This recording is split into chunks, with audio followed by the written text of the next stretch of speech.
喺澳門美高梅對面，人均100幾就可以食到波龍啊！澳門半島嘅經典打卡點呢，我哋就逛完啦。咁我知道大家嚟澳門呢，都係想試翻啲特色嘅嘢，例如話土生葡國菜啦、西班牙菜嘅。咁今日呢間餐廳就犀利啦，人均100出頭就可以食到波龍，而且仲係澳門雙環線嘅拍攝地喎，位置就喺澳門美高梅對面，行過嚟上扶手電梯左手邊就到啦。成個餐廳係嗰種好葡式嘅風格，你睇，仲有咁多明星嚟呢度打個卡喎。呢個一日就賣成8份嘅4人餐真嚇親我啊！人均100幾就可以食到波龍啊！佢呢個燒春雞呢，同我以前食開嘅完全都唔一樣嘅喎。你睇佢配嘅係鳳梨汁，佢呢個食起身呢，感覺好清新喎。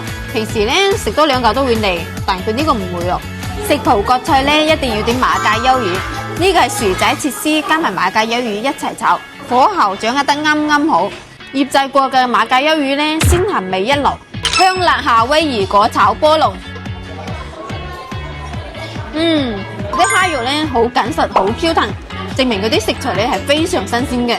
咖喱牛尾都炆得好嫩滑喎，佢呢個咖喱味都好香啊！如果人多嘅話，仲可以點多一個佢嘅海鮮燴飯或者黑胡椒炒蟹，亦都係呢度嘅招牌嚟㗎。想食嘅朋友嗱臨團建啦！今日呢餐簡直可以用平靚正嚟形容啊！整體菜品都 OK 㗎，環境都好好，基本上都係坐滿晒遊客㗎。嚟澳門玩嘅朋友不妨嚟試下啦！